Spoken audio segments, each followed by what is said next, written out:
তখন আম্মু পেঁচিয়ে শাড়ি পরে দিয়েছিল এবং লাল শাড়ি ছিল। আজকেও প্রেসিডেন্ট,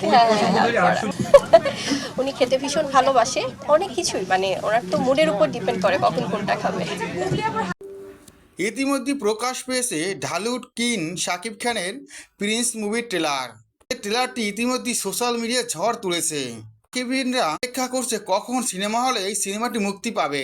তো এবার মিডিয়ার সামনে এই সিনেমা নিয়ে কথা বললো নায়িকা শবনম বুবলি। শবনম বুবলি প্রিন্স মুভিটি নিয়ে কি বললো?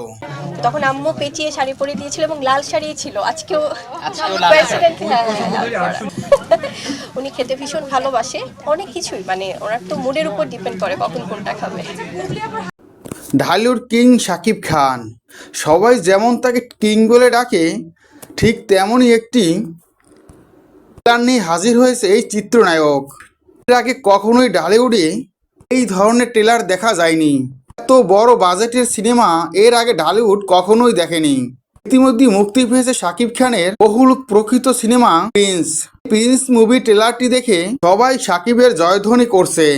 অ্যাকশন থ্রিলার সিনেমা হতে চলেছে এটি। ভিন্ন লুকে ভিন্ন অ্যাকশনে দেখা যাচ্ছে ঢালিউড কিং শাকিব খানকে।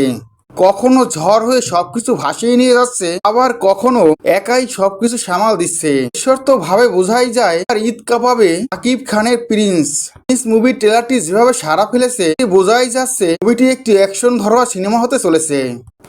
তবে এই সিনেমাটা নিয়ে এবার মুখ খুলেছে ঢালিউড কুইন অপু বিশ্বাস। অপু বিশ্বাস মিডিয়ার সামনে শাকিব খানের প্রিন্স মুভির সিনেমা প্রশংসা করে। অপু বিশ্বাস বলে, হলিউড ইন্ডাস্ট্রি দেখিয়ে রেখেছে শাকিব খান। শাকিব খান না থাকলে সিনেমা মুখী হতো না। শাকিব খানের সিনেমা দেখার জন্যই সিনেমা হলে যায়। প্রিন্স মুভি ট্রেলারটি দেখে খুব ভালো লেগেছে। অ্যাকশন ঘরোয়া সিনেমা বলিউডেই দেখা যায়, এরকম সিনেমা দেখতে পাইনি। তো বন্ধুরা, শাকিব খানের প্রিন্স মুভি দেখার জন্য কতটা এক্সাইটেড কমেন্ট করে অবশ্যই জানাতে পারো। এই ধরনের আপডেট পেতে আমার চ্যানেলটি সাবস্ক্রাইব করে বেল আইকন অন করে রেখো। ধন্যবাদ।